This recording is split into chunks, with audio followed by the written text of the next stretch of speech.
আল্লাহ বলে, দোস্ত আমার, তোমার উম্মতদেরকে জানিয়ে দেন, তারা যদি ঈমানদার হতে চায়, মুসলমান হতে চায়, মুসলমানের ২ নাম্বার বৈশিষ্ট্য হলো ওয়াইদা তুলিয়াত আলাইহিম আয়াতুহু যাদাতুহুম ঈমানা।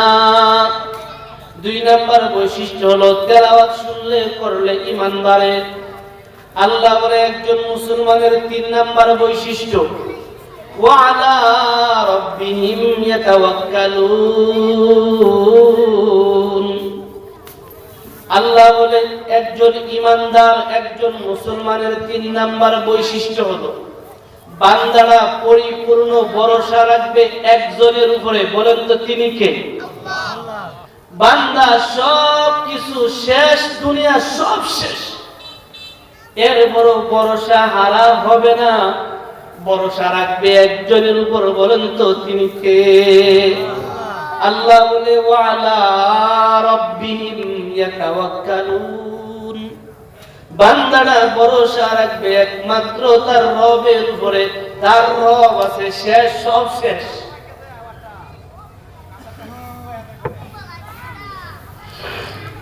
বাড়ি শেষ, গাড়ি শেষ, মেরুবত্তর শেষ, ক্ষমতা শেষ, জনতা শেষ, দুনিয়ার সব আপনারে ফেলে গেছে, আপনার কিচ্ছু নাই। আল্লাহ বলে আমি আছি।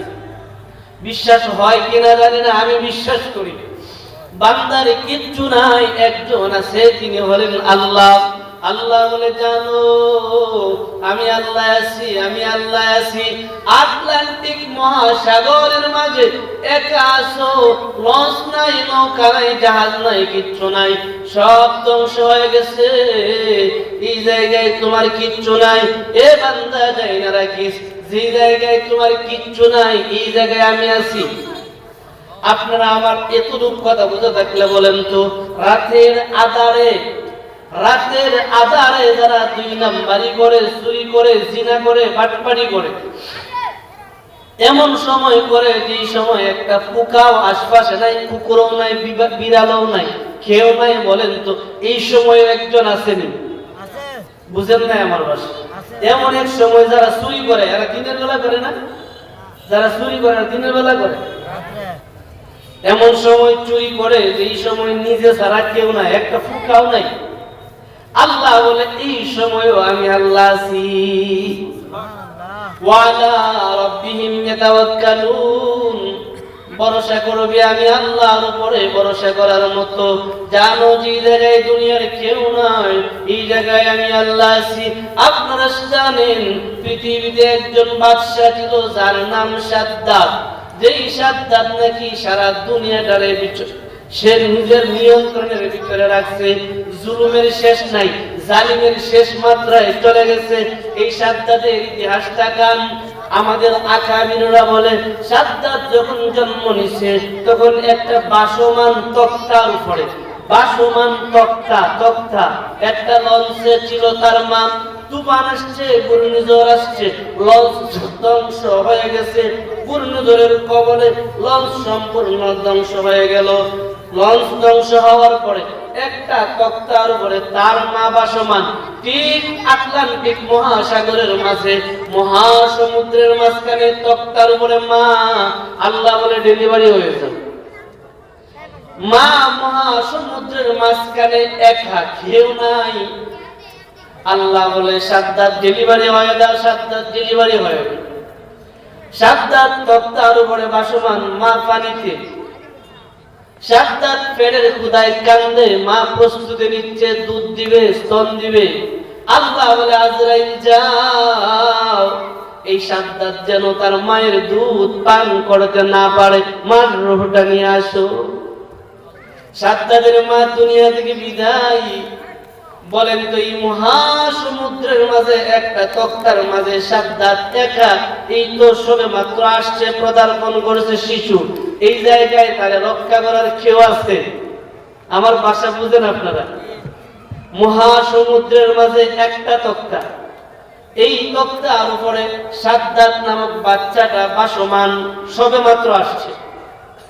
পেটের ক্ষুধায় চিল্লাইতেছে, তার মায়ে দুধ দিবে, মাটারে আজরাইল নিয়ে গেছে, শেষ। বলেন তো তারা রক্ষা করার মতন দুনিয়ার কেউ আছে? কেউ নাই।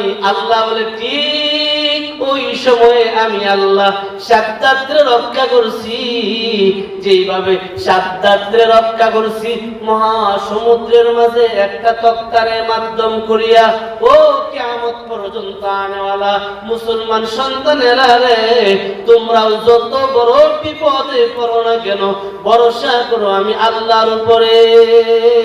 আমি আল্লাহ ওয়াদা দিলাম তোমারে অবশ্যই রক্ষা করব। ভরসা আছে তো আমাদের ভাই? বলেন তো হায়াতের মালিক কে? আর একটু আওয়াজ দিয়ে বলেন না মৃত্যুর মালিক কে? হায়াত মৌতের মালিক জি আল্লাহ। তাহলে রিজিকের মালিক কে? রিজিকের মালিকও আমার আল্লাহ।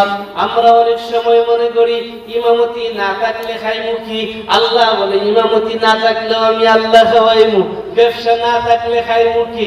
আল্লাহ কয় ব্যবসা না থাকলেও আমি আল্লাহ খাওয়াইমু। আমি মনে করি চাকরি না থাকলে খাইমু কি? আল্লাহ বলে চাকরি না থাকলেও আমি আল্লাহ চালামু। আমরা মনে করি অতদিন দল ক্ষমতায় আছি এখন নাই চলবো কেমনে? আল্লাহ কয় ভরসা রাখ আমার উপরে, দল থাকতে যেমনে চালাইতাম দল গেলেও এমনি চালাইমু। এক কথায় সর্ব অবস্থায় ভরসার মালিক একজন, বলেন তো তিনি কে? আমাদের আকাবিররা একটা ঘটনা বলে গেছে। বড়রা বলে, আমাদের আকাবিররা বলে, একদিন দুইজন বন্ধু দূর বহু দূর পাহাড়ি এলাকায় গেছে, পাহাড়ি এলাকায় সফর করতে। দুইজন বন্ধু যখন একসাথে চলতেছে, দিন যায় রাত যায়, নিজেরা রান্না বান্না করে নিজেরাই খায়। একজন বন্ধু রাঁধতেছে, আরেকজন দূরে শুয়ে তাইকা দেখতেছে।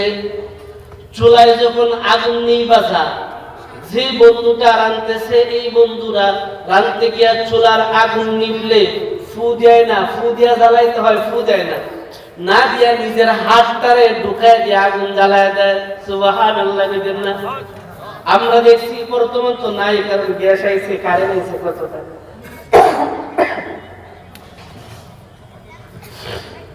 মাসাসিরা চুলার আগুন নিভা গেলে সুঙ্গা দিয়া ফুয়াইতে চোখ লাল হয়ে যায়।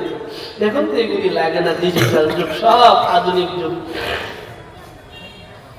এক বন্ধু বলে, জানো আমি লক্ষ্য করলাম আমার বন্ধুটা যখন আগুন জ্বালায়, আগুন নিভা গেলে চুঙ্গা দিয়া কাঠি দিয়া ফু দেয় না, না দিয়ে হাত ঢুকায় দেয়। বলেন তো জ্বলন্ত চুলার মাঝে হাত ঢুকাইলে হাত ফুরবো কিনা? জ্বলন্ত চুলা, আগুন নিভে গেছে, কয়লা আছে, এই জায়গায় হাত দিলে হাত আস্থা থাকবে না। বলতেছে আমি দেখতেছি আমার বন্ধু যখন চুলার আগুন নিভা যায়, নিজের হাত কাড়ে ঢুকায়া ছালিগুলি আংরাগুলি কয়লাগুলি লাড়া দেয়, আগুন জ্বলা যায়। বারবার বিষয়টা দেখার পরে আশ্চর্য হয়ে গেলাম। দৌড়ে আইসা বন্ধুরে বললাম, বন্ধু দেখা লাইছি তোমার বুজুর্গি আর তোমার কেরামতি দেখা লাইছি, বুঝা লাইছি। দুস্তরে ডাক দেয়া কয়, দোস্ত কি দেখছো, কি বুঝছো? বলে দেখছি তোমার চুলার আগুন যখন নিভা যায়, যখন আমাদের ফু দিতে হয় তুমি ফু দেও না, হাত ঢুকায় লাড়া দিলে জ্বলা যায়। আগে যারা আমাদের মুরব্বীরা, আমাদের বাপ চাচারা যারা তবলিগে গেছে, লাকড়ির চুলা আছে, নিভলে ফুয়াইতো, কিন্তু এখন ফুয়ায় না। এই সময় যদি কোনো সাথী ভাই হাত ঢুকায় জ্বালায়, তো সব আশ্চর্য বিষয়। কিতাবের মাঝে উল্লেখ করা হয়, এক দুস্থ আরেক দুস্থরে বলে, দুস্থ বিষয় বুঝলাম না, আগুন নিভলে হাত দিয়ে কেমনে জ্বালাবো? তুমি তো বড় আশ্চর্য ইবাদত করনে ওয়ালা, বড় বুজুর্গ, বড় কামেল মানুষ। যুবকটা চৌকির পানি ছেড়ে দিয়া ডাক দিয়া কয়, দোস্ত আমার না, আমার কোনো বুজুর্গি না, আমি কামিল না, আমার কোনো বুজুর্গি না, আমার কোনো কেরামতি না। তাহলে কি কেমনে আগুনে হাত দিলে তো হাত আস্তে থাকার কথা না, কিভাবে কেমনে? দুস্তরা বলে, দোস্ত আমার জানো এটার একটা পুরানা ইতিহাস আছে, সংক্ষেপে বলি আপনাদের। এ দোস্ত, পুরানা ইতিহাসটা শোনো। আমি যখন আজ থেকে বহু বছর আগে, প্রায় 1 যুগ আগে, বিবাহ শাদী করার আগে আমি বড় প্রেমের আসক্ত ছিলাম, প্রেমিক ছিলাম। আমি মেয়েদের চরিত্র নষ্ট করতাম, মেয়েদের সাথে প্রেমের সম্পর্ক রাখতাম। ঘটনাক্রমে একদিন আমার বাড়ির পাশের বাড়ি একটা গরিব বাড়ি ছিল। আমি একদিন, আমার বাবা ছিল জমিদার, আমি একদিন আমার বাবার ছাদের উপরে দাঁড়াইলাম। দেখলাম পাশের বাড়ির গরিব মেয়েটা বড় সুন্দরী, অপরূপ রূপসী একটা মেয়ে। মেয়েটারে দেখার পরে আমি একমত তার জন্য পাগল হয়ে গেলাম। তারে প্রেমের প্রস্তাব দিলাম, সে তো রাজি হয় না। তারে বিবাহের প্রস্তাব দিলাম, এতেও রাজি হয় না। বাবারে বললাম, বাবা, ওই গরিবের মেয়েটারই চাই, তারে আমার লাগবে, তারে আমারে বিবাহ করায় দাও। বাবা জমিদার নিজে গরিব মেয়েটার বাবার কাছে প্রস্তাব দেয়, মানে নাই। কারণ গরিব বাবাটা ছিল একজন আল্লাহওয়ালা, আখিরাতমুখী। আর জমিদারের ছেলে ছিল দুনিয়ামুখী, নষ্ট যুবক, প্রেমিক যুবক। যারা দুনিয়ামুখী এদের কাছে আখিরাতের কিচ্ছু নাই। যারা আখিরাতমুখী হয়ে যায় এদের কাছে দুনিয়ার রাজপ্রাসাদ ভালো লাগে না, লাত মারে। কারণ তারা জানে এই দুনিয়া 10টা দুনিয়ার চাইতেও বড়, 10টা দুনিয়ার চাইতেও বড় ছোট জান্নাতটা। তাহলে এই দুনিয়ার রাজপ্রাসাদের জন্য, ক্ষমতার জন্য বেইনসাফি করা, জুলুম করা, নির্যাতন করা দরকার নাই। চুরি, বাটপারি, সুদ, জিনা করার দরকার নাই। রোডের বদলা বাঁশ দেওয়ার দরকার নাই। চাইল ডাইল চুরি কইরা নিজের ঘরে রাখার দরকার নাই। কারণ কোন সুরতে যদি ঈমান নিয়ে কবরে যাওয়া যায়, বলেন তো জান্নাত দিবেন কে? তাও ছোট জান্নাত না, বলে 10টা দুনিয়ার সমান একটা জান্নাত, একবারে শুরুটা। ও দোস্ত, আমার বাবা বিবাহের প্রস্তাব দিল, মানে নাই। আমি মেয়েটার জন্য দীর্ঘদিন অপেক্ষায় ছিলাম, মেয়েটারে পাই নাই। জানো, প্রায় 1 যুগ পরের ইতিহাস জানো? প্রায় 1 যুগ পরে আমি একদিন আমার বাবার পরিবর্তে রিলিফের মাল দিচ্ছিলাম, গরিবদের মাঝে ত্রাণ বিতরণ করছিলাম। আমার বাবা নাই, বাবার অবর্তমানে আমি নিজে ত্রাণ দিলাম। ত্রাণ দিতে দিতে দিতে দিতে হঠাৎ করে একবার দেখলাম ওই মেয়েটা লাইনে দাঁড়াইছে। তার নিচে 2টা সন্তান দাঁড়ায় রয়েছে, কুলে একটা, তাহলে 3টা। 3 সন্তান নিয়ে লাইনে দাঁড়াইছে। সে যখন কাছে আসছে, তার চোখ দেখা বুঝা লাইছে আমার পুরাতন প্রেমিকা। আমি জিজ্ঞাইলাম, তুমি কি অমুক মেয়ে না? বলে হ্যাঁ অমুক। তোমার না বিবাহ হলো, সন্তান হলো, তাহলে তুমি লাইনে কেন? কপাল আল্লাহ দাঁড় করাইছে, কিচ্ছু করার নাই।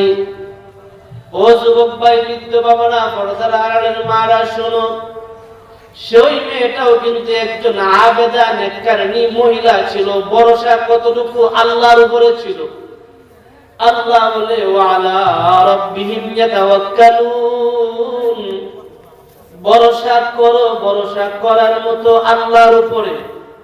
বান্দা, তুমি যদি পরিপূর্ণ ভরসা করো আমার উপরে, যাই না রাইকো দুনিয়ার কেউ নাই, আমি আল্লাহ আছি। আল্লাহর বান্দিটা বলে, ভাই আমি অমুক মহিলাই, তবে বিষয় হলো আমার স্বামীটা মারা গেছে, 3টা সন্তান রাইখা। আমি আপনার দুয়ারে দাঁড়াইছি, একটু ত্রাণ দিবেন। যুবকটা বলতেছে, দোস্ত জানো, আমার আগের জিদ যায় নাই, আগের রাগ গুসাটা যায় নাই। রাগে গুসাই বললাম দিব, তবে শর্ত হলো আগেরটা মানো। মানে আমার সাথে কুপ্রস্তাবে রাজি হও, যৌবন বিলীন করো, আমার সাথে জিনার কাজে আসো। মহিলাটা বলে, না না, জিনা কইরা, চরিত্র বিক্রি কইরা রিজিক নিতে চাই না। রিজিকের মালিক একজন, বলেন তিনি কে? মহিলা বলে, রে জমিদারের সন্তান, আমার চরিত্র বিক্রি কইরা রিজিক নিতে চাই না। রিজিকের মালিক একজন আছেন, তিনি আল্লাহ। এ দোস্ত আমার, জানো আমি তারে শর্ত দিলাম, শর্ত মানে না। মহিলাটা খালি বলে আল্লাহ রিজিকের মালিক, চরিত্রের বিনিময়ে, নিজের সতীত্বের বিনিময়ে রিজিক নিতে চাই না। সে যখন চলে যায়, তার নিচে দাঁড়ানো বড় সন্তানটা তারে ডাক দিয়ে কয়, মা, ও মা, 3-4 দিন হয়ে গেল মা, আমাদের পেটে খাদ্য নাই, আমরা ক্ষুধার্ত আছি, পেটের ক্ষুধা যন্ত্রণা সহ্য করতে পারি না। ও মা, বুঝতে পারছি জমিদারের সন্তানের সাথে তোমার কোনো দ্বন্দ্ব আছে, জমিদারের সন্তানের সাথে তোমার কোনো ঝামেলা আছে।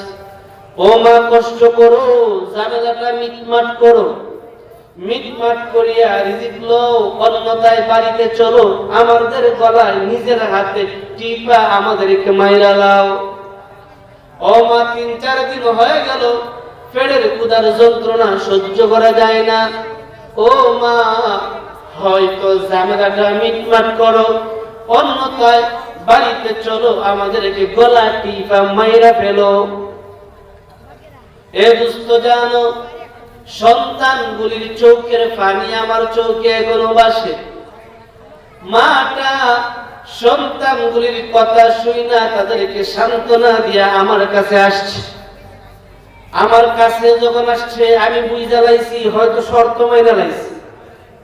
মহিলাটা, আল্লাহর বান্দিটা আমার সামনে আসার পরে বললাম, শর্ত মানছেন? বলে, না না, শর্ত মানি নাই, বরঞ্চ আমি তোমার কাছে আসছি একটা জিনিস দেখা যাওয়ার জন্য। এরে জমিদারের সন্তান, তুমি মনে করছো রিজিক দাতা তুমি, তুমি মনে করছো রিজিকের মালিক তুমি। না রে জমিদারের সন্তান, না না, আমি আসছি মিটমাট করার জন্য না, আমি আসছি তোমারে রাজ্জাকের দরওয়াজা দেখানোর জন্য। বলেন তো রাজ্জাক কে? রাজ্জাক হলো আল্লাহ। ও যুবক, আমি রিজিক নিতে আসি নাই, বরঞ্চ রিজিক দাতা যিনি, উনার সাথে পরিচয় করাইতে আসছি। এরে নাফরমান, চলে গেলাম, চলে গেলাম, তোর কাছ থেকে রিজিক নিলাম না। এ আমার সন্তানেরা, চল চল চল, বাড়িতে চল। রিজিক দাতা যে আল্লাহ, তিনি আমাদের ঘরে রিজিক পাঠায় দিছে। মহিলা বলতেছে, সন্তানেরা চল চল, রিজিক দাতা যে আল্লাহ, ইনি আমাদের ঘরে রিজিক পাঠায় দিছে, ঘরে রিজিক আছে, চল।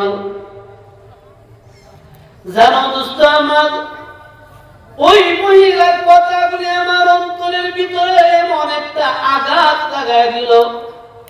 এত বিশ্বাস আর এত ইয়াকিন, এত স্থির, এত ভরসা আল্লাহর উপরে। বলতেছে, রাজ্জাক যিনি রিজিক পাঠাইছেন, তিনি আল্লাহ রিজিক পাঠাইছেন। আমার ভিতরে একটা ভয় এসে গেছে, সত্যি যদি আল্লাহ রিজিক তার ঘরে পাঠায় দেয়, তাহলে যে মহিলার কথায় আল্লাহ তার ঘরে রিজিক পাঠাইবে, তার অভিশাপে আমার ধ্বংস করবে। এ দোস্ত, আমার অন্তরের ভিতরে একটা ভয় এসে গেছে, যেই আল্লাহ তার ঘরে রিজিক পাঠাইবে, এই আল্লাহ যদি আমার গজবে পাকড়াও করে। একটা কথা যায় না রাখেন, পাপ কোনদিন বাপেরও ছাড়ে না। পাপ করলে কোনদিন আপনারা ছাড়বে না। এই পাপ আজ না হয় কাল, শুধু 16 বছর না, 1600 বছর পরে হলো ধরুন, পাপ করবেন 100 বছর পরে হলো, এই পাপটা আপনারা ধরবে, সন্দেহ নাই। আজকে যারা ক্ষমতায় যাওয়ার জন্য রাস্তার মাঝে সাদাবাজি করতেছে, আজকে যারা ক্ষমতায় যাওয়ার জন্য পাথর দিয়া রাজপথে মানুষ মারতেছে, মনে করতেছে মানুষ মায়েরা জুলুম কইরা ক্ষমতা পায়ালাই, অতীত থেকে শিক্ষা নিও, ক্ষমতা চিরদিন থাকে না, মজলুমদের বদদুয়া পুইরা ধ্বংস হয়ে যাইবা। মজলুমদের দোয়া ডাইরেক্ট কবুল হয়, ডাইরেক্ট কবুল। জালিমের জন্য মজলুমের দোয়া ডাইরেক্ট কবুল, সন্দেহ নাই, সন্দেহ নাই। যুবকটা বলে, দোস্ত আমার অন্তরে একটা ভয় ঢুকে গেছে, কি যদি ওই মহিলা করে যাওয়ার আগে তার আল্লাহ তার ঘরে রিজিক পাঠায় দেয়, যেই আল্লাহ তার ঘরে রিজিক পাঠায় দিবে এই আল্লাহ তো তার অভিশাপে আমার আযাবও পাঠাবে। এ দোস্ত, ও যুবক ভাই, ও ক্ষমতাওয়ালা ভাই, ও নেতা, ও লিডার, জুলুম করার আগে চিন্তা কইরো, যার উপরে জুলুম করবা তার বদদুয়াটা ডাইরেক্ট আল্লাহর কাছে কবুল হয়, সন্দেহ নাই। জানো আমার এই কয়টা অন্তরে ঢুকার পরে ওই মহিলা এক রাস্তা দিয়া সন্তান ধরে নিয়ে বাড়িতে যায়, আমি ভিন্ন রাস্তা দিয়া ঘুইরা ঘুইরা তার বাড়িতে যাই। সুবহানাল্লাহ। মহিলা নিজের সন্তানদের নিয়ে এক রাস্তা দিয়া বাড়িতে যায়, আমি আরেক রাস্তা দিয়া তার ত্রাণ নিয়ে তার বাড়িতে গেলাম। সে বাড়িতে যাওয়ার আগে তার ঘরে আমি তার ত্রাণগুলি রাইখা এলাম। সে বাড়িতে যাওয়ার আগে তার ঘরে রিজিকের বস্তা রাইখা আইছি।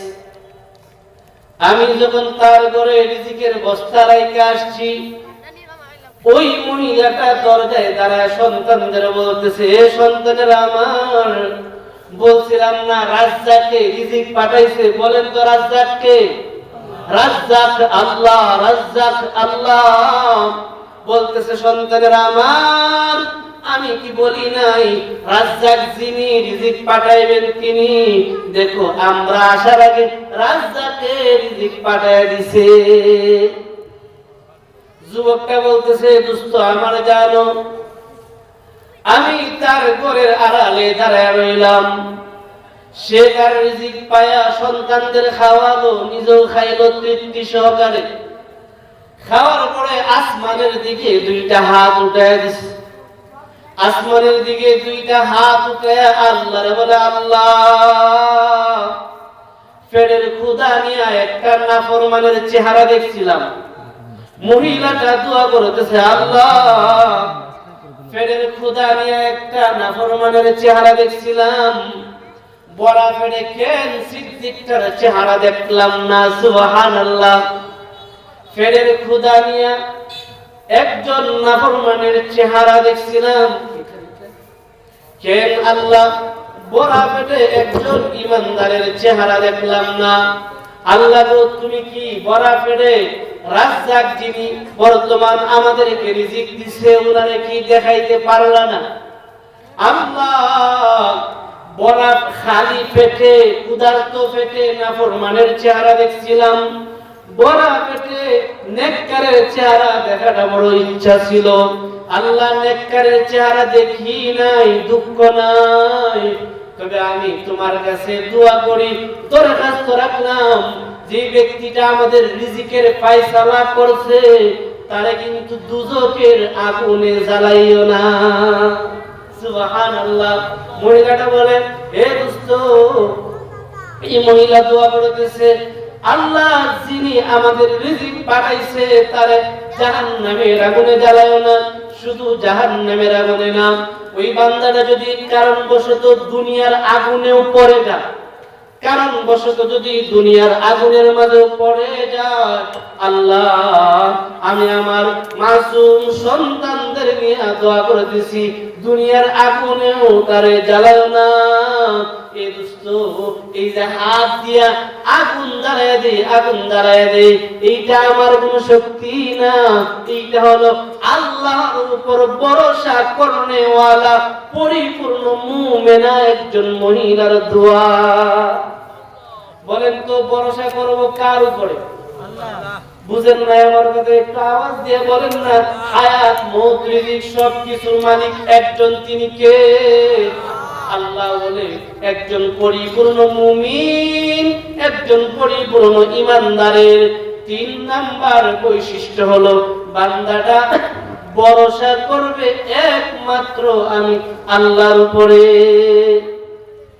আল্লাহ বলে, জানো একজন মুসলমানের বৈশিষ্ট্য 4 নাম্বার, মুসলমান কারে কয়? দেখেন আমরা মুসলমান কিনা হিসেব মিলাই।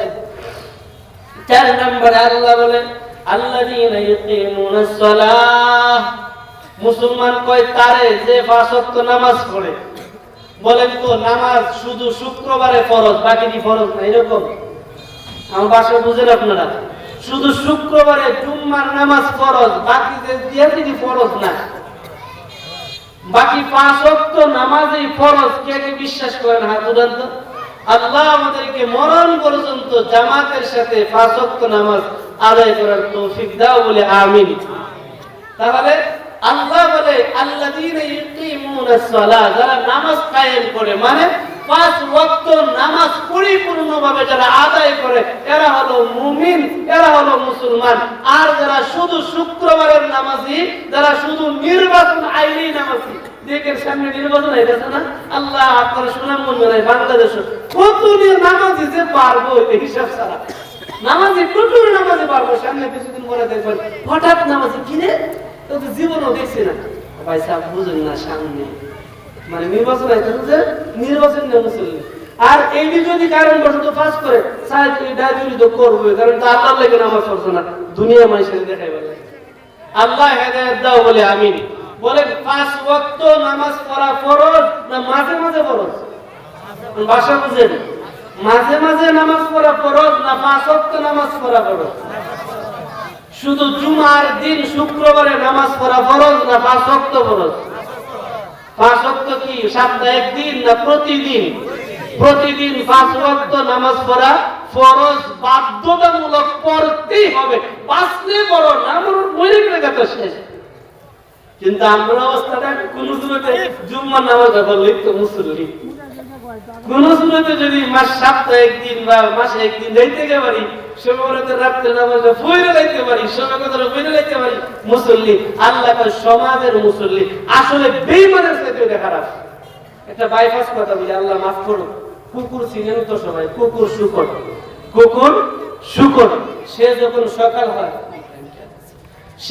সকাল হয়, ভোরবেলা যখন চোখের ফাঁকি খুলে, আমাদের আকিবিররা বলছে সকাল যখন হয়, ভোরবেলা যখন কুকুর আর শুকরে চোখের ফাঁকি খুলে, তখন চোখগুলি মিটমিট মিটমিট করে খুলতে থাকে আর আল্লাহরে বলতে থাকে, আল্লাহ এই দুইটা চক্ষু খুলতেছি, মালিক এই চক্ষু দিয়ে যেন বেনামাজের চেহারা না দেখি। নাউজুবিল্লাহ। কুকুরে আর শুয়োরে কয়, তাহলে যারা নামাজ পড়ে না তারা কুকুরের চাইতে শুয়োরের চাইতে নিকৃষ্ট। আমার কথা না, আল্লাহর কথা। আল্লাহ নিজে বলেছে উলাইকা কাল আনআম বাল হুম আদাল, এরা চতুষ্পদ জানোয়ারের জন্তুর চাইতে আলাদা খারাপ। বলেন তো পাঁচ ওয়াক্ত নামাজ ফরজ না মাঝে মাঝে ফরজ? বাধ্যতামূলক পড়তে হবে। আল্লাহ আমাদের তৌফিক দাও বলে আমিন। কষ্ট পেলে মাফ করে দেন, কিছু করার নাই। জীবনে আর হয়তো সুযোগ পাইবো না, জীবনে প্রথম পাইছি, কই আলাই জীবনে সুযোগ না পাইলেও নাই, আল্লাহর ইচ্ছা না পেলে আবার আল্লাহ করে লাগবে। আল্লাহ কয় উলা আল্লাযীনা ইউকিমুনাস সালাহ, তিন নম্বর বৈশিষ্ট্য বান্দারা পাঁচ ওয়াক্ত নামাজ পড়বে। চার নম্বর ওয়া মিম্মা রাযাকনাহুম ইউনফিকুন, বান্দারে সম্পদের মালিক তুমি না, বলেন তো সম্পদের মালিক কে? আল্লাহ বলে সম্পত্তি দিলাম আমি, সম্পত্তি আমার রাস্তায় আমার জন্য খরচ করবা, মসজিদে দিবা, মাদ্রাসায় দিবা, এতিমখানায় দিবা, বিভিন্ন সময় বিভিন্ন অবস্থায় নিজের জন্য খরচ করবা, আমার রাস্তায় খরচ করবা। জানো রে বান্দা, যার অন্তরটা আমি আল্লাহর নাম শোনার পরে কম্পন সৃষ্টি হবে। দুই নম্বরে যিনি তেলাওয়াত করবে, তেলাওয়াত শুনবে, শোনার পরে ঈমান বাড়বে। তিন নম্বরে বান্দা যখন ভরসা করবে একমাত্র আমি রবের উপরে। চার নম্বরে বান্দারা পাঁচ ওয়াক্ত নামাজ আদায় করবে। পাঁচ নম্বরে বান্দারা আমার রাস্তায় খরচ করবে। এই পাঁচটা বৈশিষ্ট্য যার অন্তরে আছে, যার বডির মাঝে পাঁচটা গুণ আছে, আমি আল্লাহ বললাম উলাইকা হুমুল মুমিনুনা হাক্কা। যার মাঝে এই লম্বা সময় আলোচনাটা যার কাছে আছে, আল্লাহ কয় ওই ব্যক্তিটা পরিপূর্ণ মুমিন, পরিপূর্ণ মুসলমান। যার মাঝে এইগুলি নাই, বাজারের মুসলমান, সমাজের মুসলমান, আল্লাহর কাছে কোনো দাম নাই। আল্লাহ যদি বলি আল্লাহ এইগুলি অর্জন করলে আমার লাভ কি? আল্লাহ কয় লাহুম দারাজাত ইনদা রাব্বিহিম ওয়া মাগফিরা, তোমার মর্যাদা আমি আল্লাহ দুনিয়াতেও বাড়াবো আখিরাতেও বাড়াবো। আমি আল্লাহ তোমার জীবনের গুনাহ মাফ করে দিব। আর কি জানো, ওয়া রিজকুন কারীম, আমি আল্লাহ তোমার সম্মানের রিজিক দিব। আল্লাহ আমাদের সবাইকে কবুল করো, বলে আমিন।